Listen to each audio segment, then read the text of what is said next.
All right, we're going to go ahead and get started. Hello and welcome. My name is Karen Caldwell, and I'm the owner and nutrition coach here at B3 Gym. Thank you so much for joining our Fueling for Performance Nutrition Talk. If you do have any questions as we go or after the presentation, you can go ahead and either write those in the chat during the presentation or shoot me a quick email, and I'd be happy to follow up with you. All right, so I'm going to go ahead and share my screen and we will go ahead and get started. So just 1 second here. And we will get this going. All right. All right, so just a couple quick things for our intro here. So at B3 Gym, we believe something as fundamental as nutrition shouldn't be complicated. We want you to feel confident with a realistic and sustainable plan, which is why we focus on a habit-based approach to help you reach your goals one step at a time. Our nutrition program is backed by Healthy Steps Nutrition, who has helped over 30,000 people all around the world take control of their health. And here are a few of our very own incredible success stories from our members here at B3 Gym. Are you looking to create your own success story? While it's simple, it's far from easy. And you know what all of these people had in common?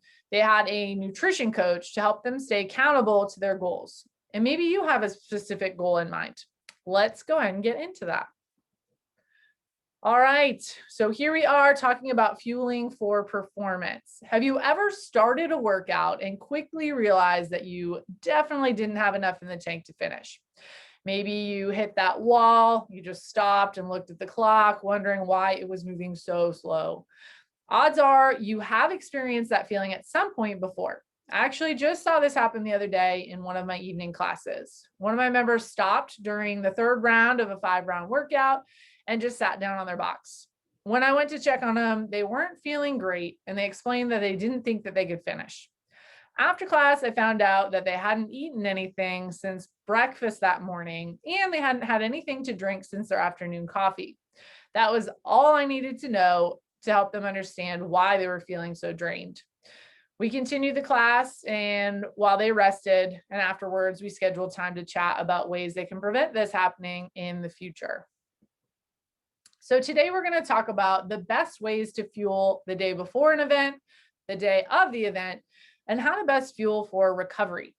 Before we begin, I do want to be more specific about who this nutrition talk is for. The truth is that a majority of people don't need to do anything too detailed or specific beyond just focusing on eating mostly whole foods, balancing proper portions, and eating mindfully to reach their goals. If you have a more specific event or competition coming up, or you're considered a more elite or advanced athlete, these details will help you take your nutrition to the next level. In other words, we highly recommend having the foundational habits nailed down before trying to focus on the smaller details. So let's start with how to fuel for your performance the day before the event. A lot of times we hear that we need to eat more carbohydrates the day before an event because carbs give us energy. Yes, we need carbs in order to increase our glycogen stores. So let's talk more about glycogen and the biggest mistake athletes make when they're told to eat more carbs. Glycogen is the storage form of the carbohydrates we eat. It can be found mostly in the liver as well as in our muscle tissue. Glycogen accounts for about 6% of our liver's total weight and about 1 to 2% of our muscle tissue. The actual amount of glycogen storage a person has depends on factors such as how much you exercise and how much skeletal muscle mass you have. The glycogen stored in the muscle is primarily used to fuel the muscle tissue, while the glycogen in the liver is distributed throughout your body when needed. So when someone uses up those glycogen stores, they experience fatigue, which can be described as that feeling of hitting the wall. And this is exactly what happened to the member that I told you about. How could they have avoided that early fatigue? Well, let's find out. So knowing this information, people started to realize that they needed more carbs to fuel for their workouts. And this is often referred to as carb loading. And while you do need carbs for fuel, this turned into eating tons and tons of pasta the night before, followed by a big stack of pancakes or a bagel the morning of. This isn't exactly the right approach. It takes time for your body to break down all of those carbohydrates you ate and turn them into glycogen stores.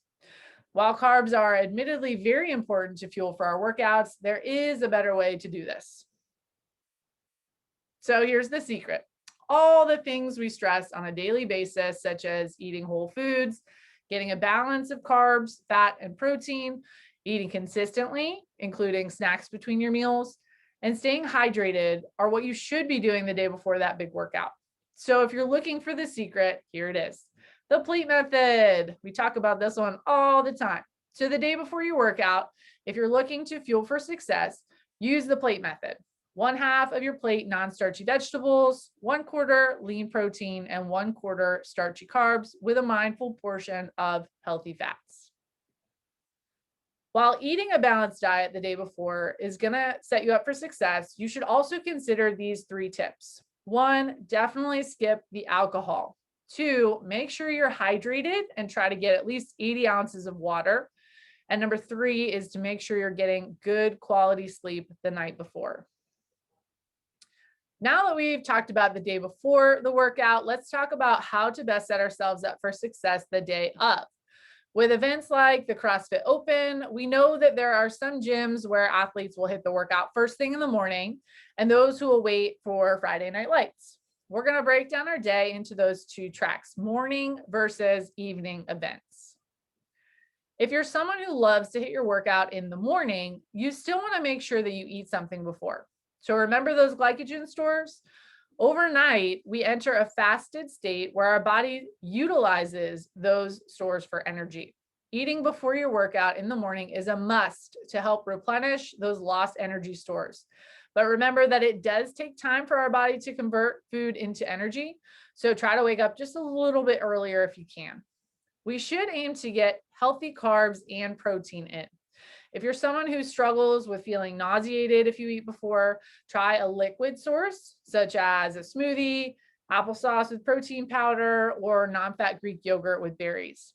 Liquid sources are often way easier for our body to digest and to utilize for energy. Notice that we suggest carbs and protein, but not fat. Fat slows down the digestion process. It delays gastric emptying, which increases the amount of time it takes for our carbs and protein to get into our cells and be used for energy. So pre-workout, carbs, and protein. If you're someone who hits the workout in the evening or the afternoon, it's encouraged to have a normal balanced breakfast, lunch, and a few snacks throughout the day. We want to fuel ourselves throughout our day and also have an additional carbohydrate before the workout. Again, a liquid source such as an applesauce is ideal. The last 2 things to consider for nutrition on the day of the event. First, don't try anything new on competition day. Trying a new food the day of leaves uncertainty when it comes to your workout hour. What if the new food doesn't sit well? Having an upset GI tract is the last thing you want to worry about in a workout. Stick to foods that you know. If you're interested in a new food for performance, test it out the week before or during a regular training session. Secondly, everyone loves to ask about pre-workout. If you're about to do a workout where your heart rate is going to spike and you need to focus on controlling your breathing, why would you add in a pre-workout supplement that's going to speed all that up even more? So I recommend skipping the pre-workout. So we discussed the day before our workout and the day of. What does the after look like in regards to our intake for recovery? A great rule of thumb is to have a whey protein shake or a vegetarian alternative ready to go after your workout's over.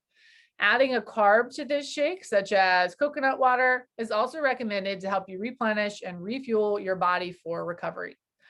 Good protein and carbs are the best to focus on 1 to 2 hours after your workout or 4 to 5 hours after your pre-workout meal or snack. For those of you who love your post-workout treats, such as pizza or donuts, remember that our bodies are more sensitive to glucose right after a tough workout, meaning we can get it out of our blood and into our cells faster. So we still want to focus on good quality whole foods. This isn't to say that you can't enjoy a treat, but as always, enjoy your treat mindfully and move on. Don't use your workout as an excuse to go off the rails. I also want to touch on the importance of putting all of this together. If you aren't eating all day and then you have your post workout shake, you can't expect to perform your best or be able to replenish and refuel properly. Remember, there's no such thing as a magic pill, but if there was, it would be consistency. As we recommended a post workout protein shake, a common question asked is what kind of protein or what brand should I get? Did you know that the supplement industry is not regulated by the FDA? That means that these supplement companies can lie about what they're putting in their products. We want to find a product that, one, we like the taste of, and two, has high quality ingredients. So, how do you find that?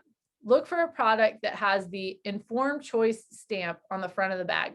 This is telling you that they are a high quality with truthful labeling. We have our post-workout protein and carbs, but what does the day after the workout look like to help us keep recovering? The best thing you can do for yourself is to stay consistent with your intake, especially protein, and allow yourself to take a rest or a recovery day. Fueling for success is not just about what you do right around your workout. It's also about what you're consistently doing every day. Lastly, consider adding in an omega-3 source to aid in the recovery process as well. If you're looking for more great tips to get the most out of your performance, check out Nutrition Made Simple podcast for more tips on that. All right, so we know all of this can feel really overwhelming. To start building your foundation, here are a few basic principles that have helped so many people take control of their health, one habit at a time. Number one is going to be to add more whole foods into your diet. So start choosing whole food options and less processed foods that are packed with sodium, fat, and sugar. A simple way, as we already mentioned, is to start by reshaping your plate with the plate method. Again, that's half of your plate non-starchy vegetables, a quarter lean protein, a quarter starchy carbs, and a mindful amount of healthy fat.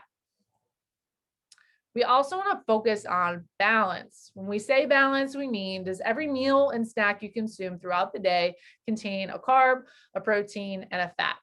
Pairing each meal and snack with all three of these macronutrients will keep you feeling full for longer. Remember, this balance of all three macronutrients is the rule of thumb for every meal and snack outside of your pre and post workout. 3 is going to be to limit the added sugar. So the American Heart Association recommends no more than 6 teaspoons for women and 9 teaspoons for men per day. The average person consumes over 46 teaspoons per day. Sugar is super addicting and is hidden in almost every food product that you're going to find in a package. All right, so now we take some time to answer some of our frequently asked questions. Sleep. How does sleep affect my health and wellness goals? Remember how we mentioned sleep as an important aspect of our recovery. Sleep actually plays a big role in many aspects of our health and wellness goals. Here's an example regarding recovery. When we sleep, our body is at rest, including our brain. This allows for an increased flow of blood and nutrients to the muscle tissue for repair and growth. What about a weight loss journey or general health and wellness?